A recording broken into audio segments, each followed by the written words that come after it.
You so much, worship team, and thank everybody for being here today. I was sitting behind Kayla Meter, our digital engagement director, and I leaned in and I said, "Did you slip Missy some extra caffeine this morning?"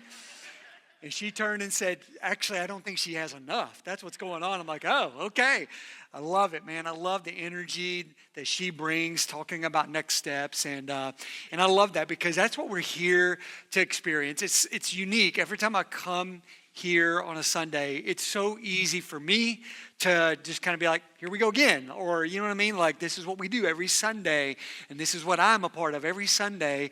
And I always think about how it's by no accident that God brought you in here. And you may not have even seen it that way, but he knew you were going to be here today. For those watching, listening online, he knew you were going to click in or get on the screen or get on if you're listening to it later, get on when you got on there. And that's by no accident. And I believe that this room and those watching, listening online, you're a part of a divine appointment, that he has something for you. It might have been something that stuck out in a lyric that we just sang. It might have been something that you heard from Missy, like, "Oh, you know what? I've been thinking about serving and just getting outside of myself." And that egg hunt is such an easy way to be a part of that. Just go bless the city. And something might have clicked. Maybe the new group. Like, I've been thinking about starting in a group and finding community, God has something for each of us when we enter into this place. But I think the most important thing is he wants us to hear his voice. And we started off this series of James that we've been in since the new year. We started off with that truth, that foundational truth that I know it sounds kind of crazy because if someone were to ask you what's the most important thing in your life, I think we'd come up with things like maybe our salvation in Jesus. If you are a believer in Jesus, you would probably say that, or you might say love, or you might say my family or faith, or you'll come up with these things. But honestly, we would have none of that if not following the voice of God in our lives. That He's one. I'm even thinking about it. Last week was Valentine's weekend, and I showed an awesome picture of my wife and her big hair for our first date. But I think about that, like I would have never even met her except for the Lord leading me to the college that I went to. And I remember praying about that, being really torn about, where do I go to college? I don't know. There's so many options, and just how God works, man. It's so, so awesome. But speaking of all of that, I have a question for you. I want to see who's with me in this wonderful club of planners. How many of y'all love planning? You need to have a plan in your life. Make a to-do list, most commonly. Open up that calendar and check out. It's actually not the most of us, actually. I'll give y'all a chance to rebut this. How many of y'all are rigorous, spontaneous people and are annoyed by planners? Oh, there's some high hands about that. There you go. Cool, I'll be praying for you guys. Actually, because of what I'm about to preach, you're going to be like, you don't want to need prayed for, bro. But I love planning. I'm blown away by this. I thought maybe it had changed by now. And this is no judgment to our amazing orthopedic surgeons at all. I love them. They're amazing. But our head of maintenance, Jerry Kelch, just recently had a hip replacement. And it had been a while since I had someone so close in my circle that had one of those surgeries. And so I'm like, "What time's your surgery?" He had the date, like maybe at least 2 or 3 weeks in advance. I said, "Yeah, what time's your surgery?" I'll find out the day before. I'm like, "They still do it that way? Like, what's happening? Like, I need, like this, I'm going to have a complete part of my skeletal system replaced. I would like to know what time. I would also like to be able to prepare myself mentally for how long I'm going to have to fast that morning beforehand." You know what I'm saying? Like, but that's just how it works, right? That's how it works, and we just have to go with it. My family, we were just talking about this yesterday. My daughter Molly came in to town from Louisville. We were hanging out, reminiscing. But one of the things we also were doing in that time together was talking about family vacation this summer. We usually like to take about a whole week to be with Sherry's side of the family and our kids. And there was a family text chat, I want to say a month ago, And one of my nieces was like, yep, we're going to get this vacation planned. And I said, hey, let's set a goal that we know where we're going by Easter. And then they were like throwing shade, like, psh, that's a long time from now. Like, we need to know now. And I was like, I'm going to not text this. But we, for like the last 2 summers, found out where we were going maybe 2 weeks before. And then Sherry would be like, yeah, we're going on vacation in a month. I'm like, I don't even know is it going to happen?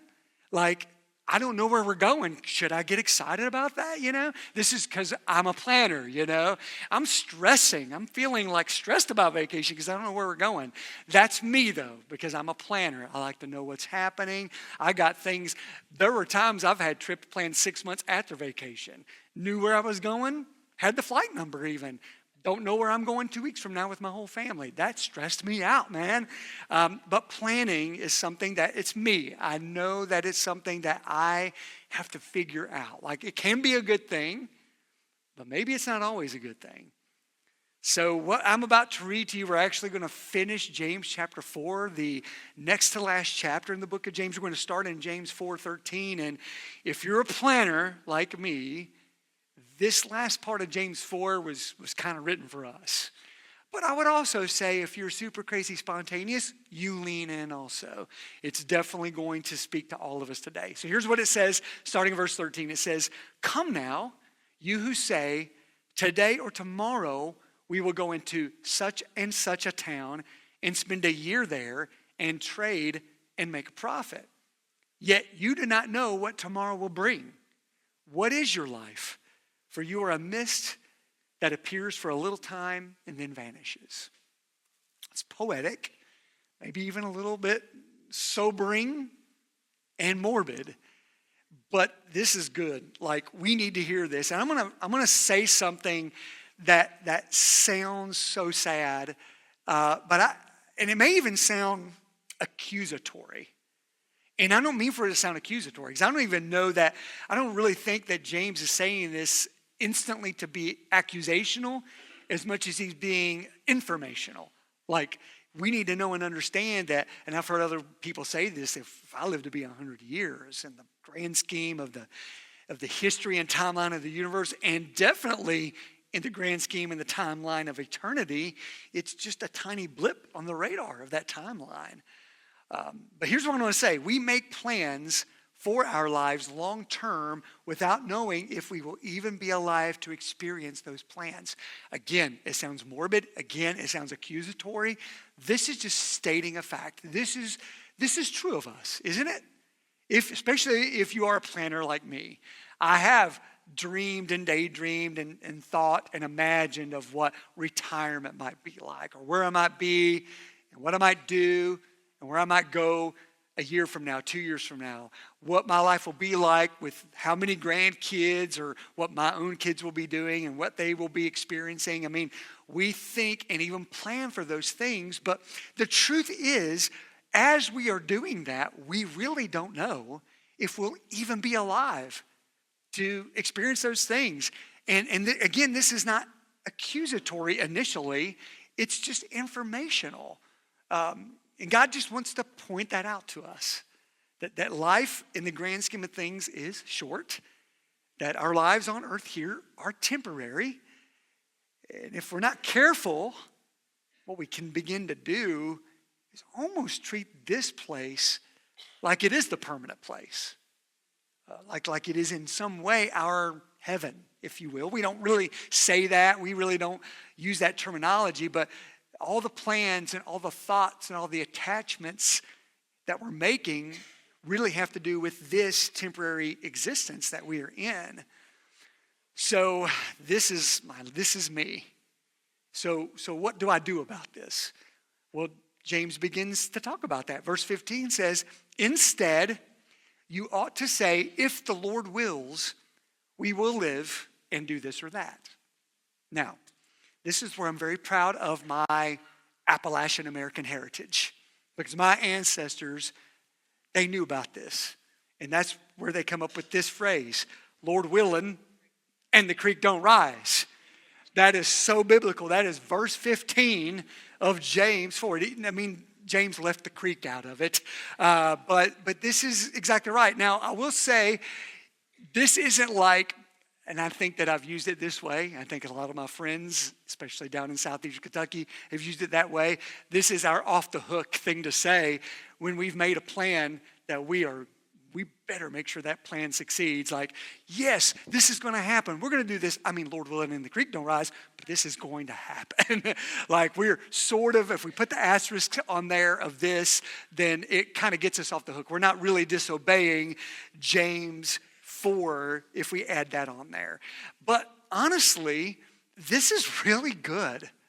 Like, even if we say that habitually or almost to be silly or almost to be like wink, wink, we know that we need to listen to what James says in James 4:15.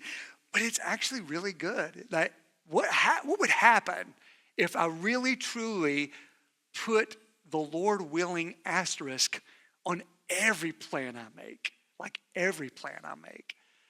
That I like even what I think I'm going to do next week or a month from now. This summer for vacation, once that plan's made. What if I did that? And then if I really have this mentality of Lord willing and the creek don't rise, maybe, just maybe, when the creek rises, I won't be so caught off by it. Because creeks do rise. Circumstances show up that we did not expect. And they thwart our plans. And that's just the reality. I used to really, really struggle when my plans didn't pan out. It would make me frustrated. But I'm learning over the years, over time, how to let go of control. Because isn't that really what the problem is? Is we just want control. For those of us who are really into planning. My good friend, and who's a longtime member here at Hickory Grove, Bob Brame, has been snowbirding in Florida and found out about a little over a week ago, they're down there enjoying the warmth. They went down there when it was crazy cold, actually. But then he gets pneumonia and ends up in the hospital. So I've been checking on him, and we've all been praying for him. But it was really cool. I was texting Rhonda, his wife, to see how he was doing. And he said, well, he's got to spend the night, got to have some antibiotic IV entered into his body while he's there, so he's got to stay overnight. And in true Bob fashion, they asked him, what do you want us to put on your board? They have those dry erase boards in every hospital room. We'll just put the name of the patient, maybe the name of the nurse on duty, and maybe there's that one area, maybe you've seen it on the bottom, some hospitals, it might say goals to achieve today or something to know about me, or whatever. And he asked him to put, remember who is in control. And so they wrote it on dry erase with their marker, remember who is in control. And I've thought about that since he wrote that a little over a week ago, had the nurse write that in his hospital room, because even just a little change in my plan can throw me off. But when that happens, when the creeks rise, when circumstances show up you didn't expect, that totally change your plans, or maybe cause you to no longer be excited about those plans or care about those plans, or suddenly you have to make completely different plans because of something that showed up. This is when we need to look upward to the Lord and say, God, you are in control. Anything that I plan, anything that I think might happen, I need to put the asterisk on it, if the Lord wills. And it just relinquishes complete control over to him. Now then, James, after saying that, he does get a little bit more accusatory now in the next verses. In verse 16 it says, as it is, you boast in your arrogance. All such boasting is evil. Now this is where he kind of like stomps on my toes a little bit. Like, you could almost call when you say, I'm going to do this, this is going to happen, and you don't put that little asterisk on it, that Lord willing and the creek don't rise, not just put that asterisk verbally, but in your very heart. When you don't put that asterisk on there, it's boasting. You're saying, this is what I'm going to do, and I'm going to accomplish it, and I'm going to make it happen. It's kind of hard to hear. Here's what I love about the Greek language. Is so rich. When you kind of dive deeper into it, these words originally written in Greek, it can give you just another thing to think about. I wasn't really thinking I would find something in that verse that would really pop from the Greek language. But when I looked up the Greek word for arrogance, something really big popped. That Greek word is alazania. And the way I researched words in the Greek is there's a couple of really awesome tools anybody could access. One of them is called a Greek interlinear Bible. Interlinear, and that's where it basically shows the Greek Bible, but underneath every Greek word will be the English equivalent. It's really good for studying. I've got one of those that's digital. When you click on it, it will access Strong's Dictionary. And Strong's Dictionary give you Hebrew definitions, Greek definitions, and you'll be blown away. You can click on one of those words, either Hebrew or Greek, and it will give you like 50 definitions of that word, and they're like just so nuanced because some of those words were used for so many different things. This Strong's Greek Dictionary gives this extra long definition, one I don't normally see, and that's an impious and empty presumption which trusts in the stability of earthly things. And when I read it in the dictionary, I kind of had to pause for a minute and say, what's that saying? Pious is when you're worshipful, reverent. Impious means you're not. And it's like, oh my goodness, I see what it's saying there. It's like I'm sort of leaving worshipful expression out of my plans completely, leaving him out of it. And so when I'm saying this is going to happen, I'm going to do this, these are the plans and it will happen, I'm presuming that everything's going to happen as everything normally happens on this earth. The stability of earthly things. And we have this tendency to just depend on the stability, the predictability of earthly things, don't we? That's all of us.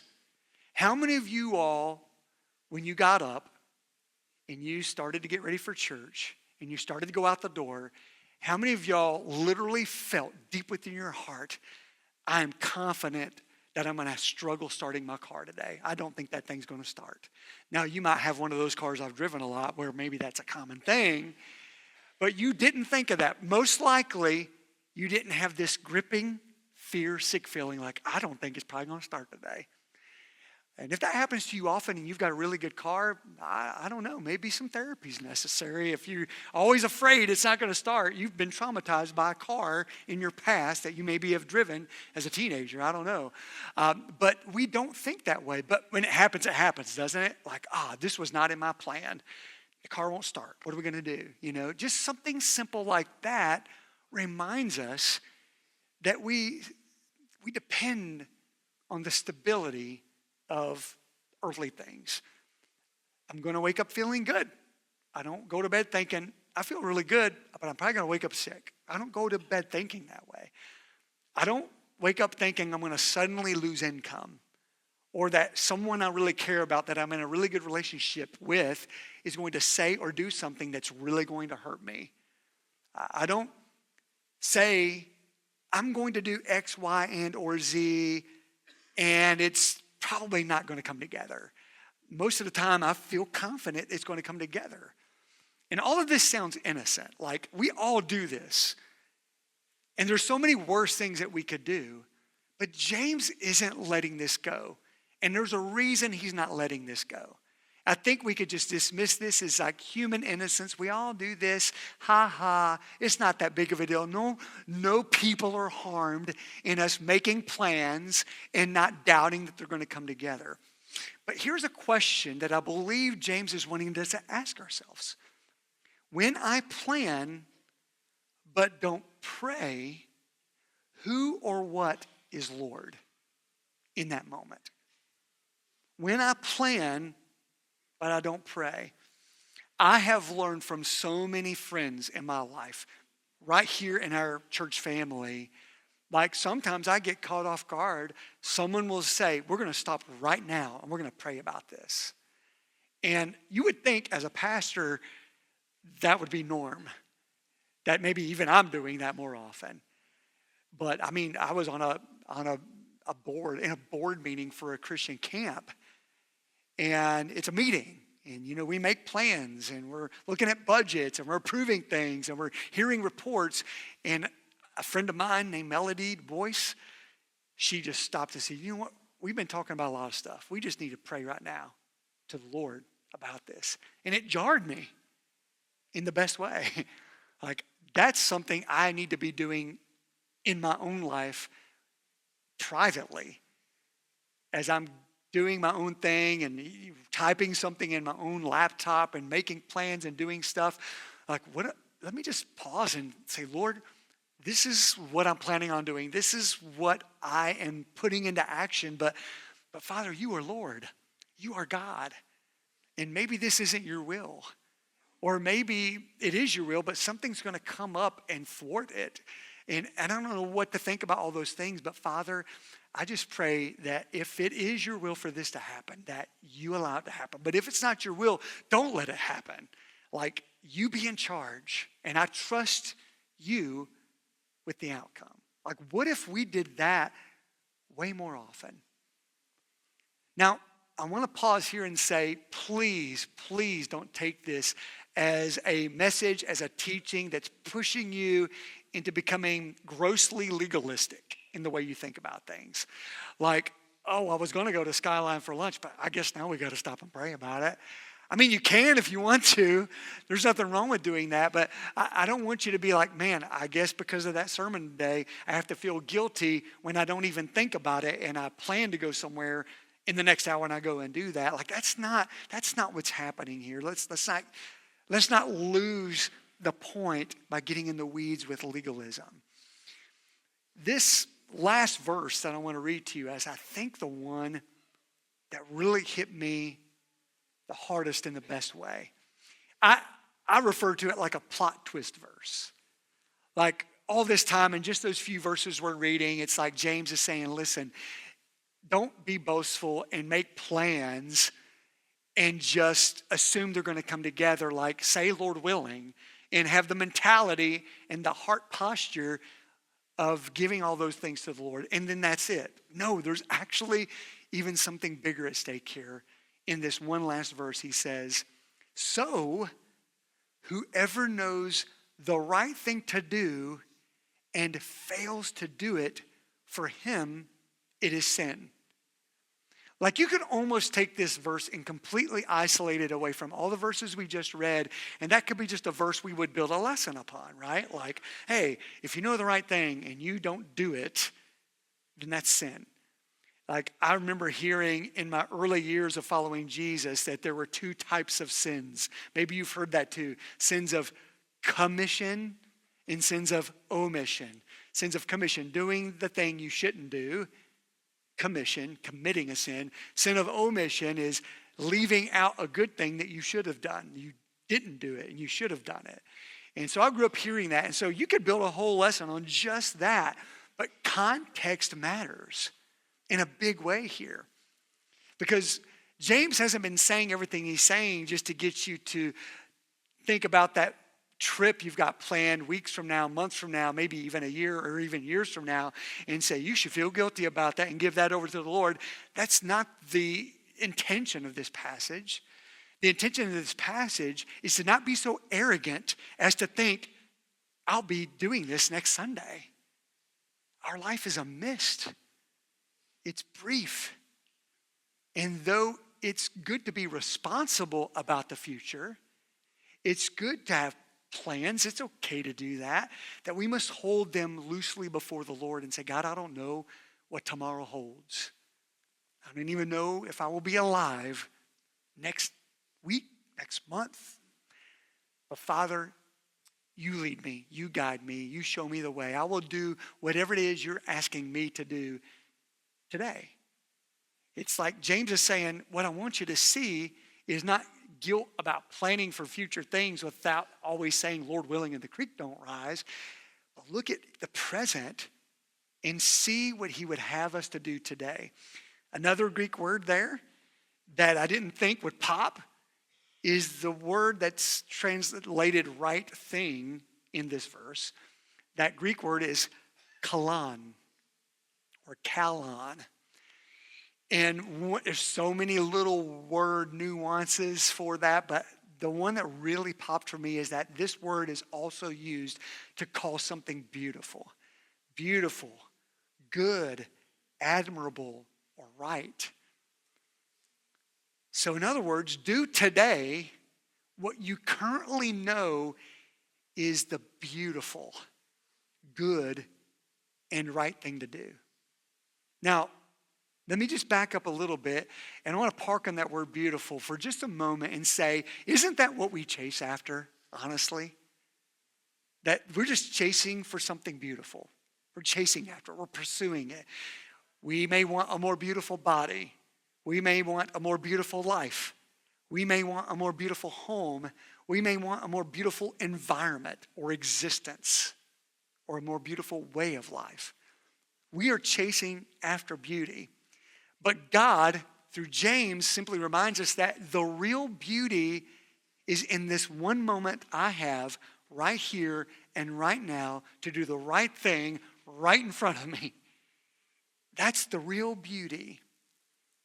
I was kind of teasing with my daughter Molly last night, and we got to hang out together in the afternoon, and I remember Sherry was like, "Say, what you got going on today?" I said, "I have a really important appointment at 8:30 p.m. She goes, "You got to be kidding me. 8:30? I said, "Yeah, with the Kentucky Wildcats." So Molly don't get to come in town super often, so I was like, should I not watch this with her right there? We could be doing other things. And so actually what ended up happening is I was watching that while her and Sherry were playing a little card game together. And it all kind of worked out. We were all doing our thing, But then after it was all over and I was getting ready for bed, I walked over to Molly and I said, I hope that didn't bother you, that I was just watching this game and ignoring my amazing, beautiful daughter. I could have been hanging out with you. And she was just giggling, laughing. I was hugging her because she was actually dirting. I'm like, you're saying Dad just ignored me today, right? And so we were just joking about it. But honestly, it kind of hits me a little bit that the older I'm getting, I think about those beautiful moments that are right there. And we may be so concerned about work stuff, how clean our house is, achieving whatever it is, or honestly, most of the time, there's like a list of undone things or problems to handle that are right there in front of us in no judgment, right? When that happens, it's hard to see anything but those things. What is the beautiful thing today? Right in front of you, an opportunity, a connection with the person you love and care about that's sitting right next to you right now. Just making sure they know how much you love them. Spending time with them. It's easy to walk away from that verse in James and say, do the right thing today.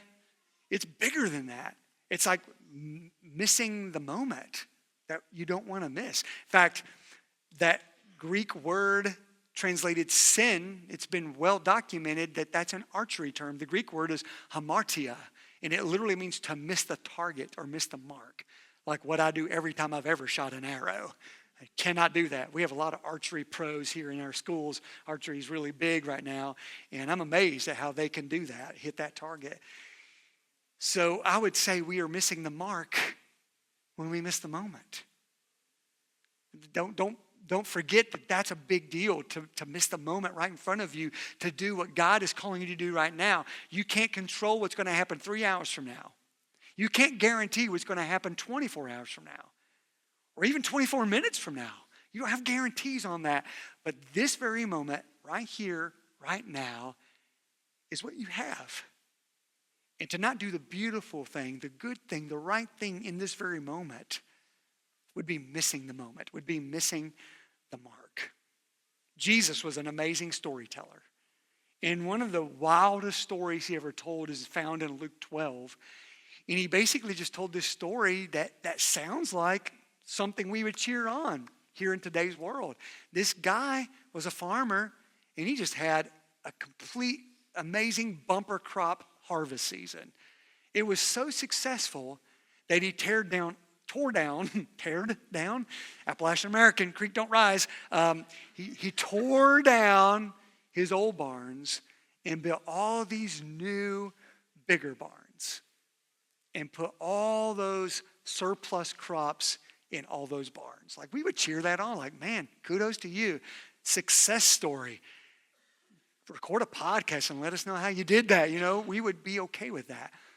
But Jesus said that very night, his life ended and the crops got wasted. It's like a morbid parable. He kind of ends it like that and then just walks away. Jesus tells this story. And it's easy to say, well, that's really sad or that's really morbid. But I find it very inspirational. Like, there's plenty of thematic references throughout the scripture that tell us to be like the ant and save up for the winter. And yeah, we're supposed to prepare and we're supposed to be responsible.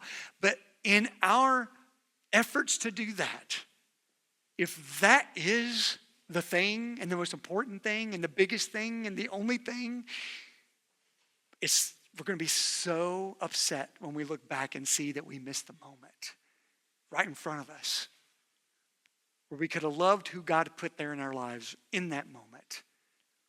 We stress so much about everything. We strive so hard for so many things when there's something beautiful this very day right in front of us. In a lot of our pastoral counseling, a lot of the things we've learned to try to share with others who are talking to us about the things they're dealing with is just control what you can control. These things you can't control. A lot of times we get stuck like, but I want to fix that. I want to change that. But that might be someone else's choices that you can't make them choose differently. That might be circumstances that are way bigger than your ability to change them. And you can't go back in time and make it not happen. It happened. You can't control that, but you can make a choice today with how you depend on the Lord, how you pray to him, how you love the people in front of you, no matter who they are, where they've been, what they've done, what the current status of that relationship even is. Today, we have a moment. Treasure it. Because life is a mist that vanishes all too quickly. And the things we think so much about and strive so much for, they may not matter that much. But what you do today, the beautiful, good, right thing you choose today, that matters.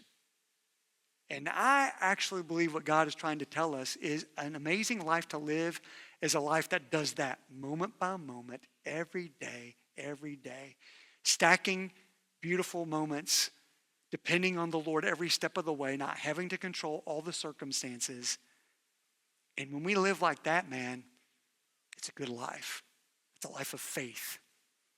It's a life of dependency on him every step of the way. So my question, what good, right, beautiful thing does God want me to do today? What might that be?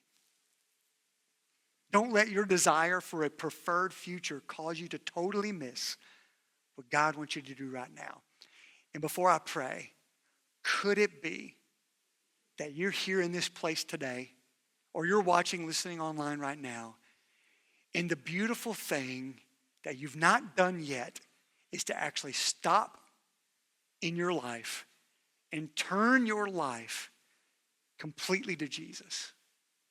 Starting today, like going all in with Jesus Christ. You've been thinking about it. You've been adjacent to it. But you've not taken the leap of faith yet. The one beautiful, good, right thing that could change everything for the rest of your life is that. And if you've not done that yet, Romans 10:13 says, for everyone who calls on the name of the Lord will be saved. He will take your life and make it new. He will grow you to become the child of God he created you and died for you to become. Don't miss the moment. If you've not done that yet, do that right here and right now. Let's pray. Father, I thank you that you're a God who forgives and who steps into our present moment and tells us we don't have to fear the future. We don't have to keep wrestling control over our schedule and our circumstances. That we can depend on you. And Lord, I pray right now that you would reveal to each of us today something that we're supposed to do right now. That simple, beautiful, good, right thing that's right in front of us that you're leading us into, God. To be your hands and feet to someone that you've put right in front of us. To love well the people that are with us. And Father, especially you're right here with us. In this very moment, you're right here. And maybe someone today just needed to be reminded that the most beautiful thing they could ever experience was to stop and finally turn around and let you catch them. You've been pursuing them in love. You created them, you died for them, and now it's time for them to become your child forever. May someone right here call upon your name and say, Jesus, save me. I give my life, I give my future, I give my plans, I give my life to you. Take it and give me new life.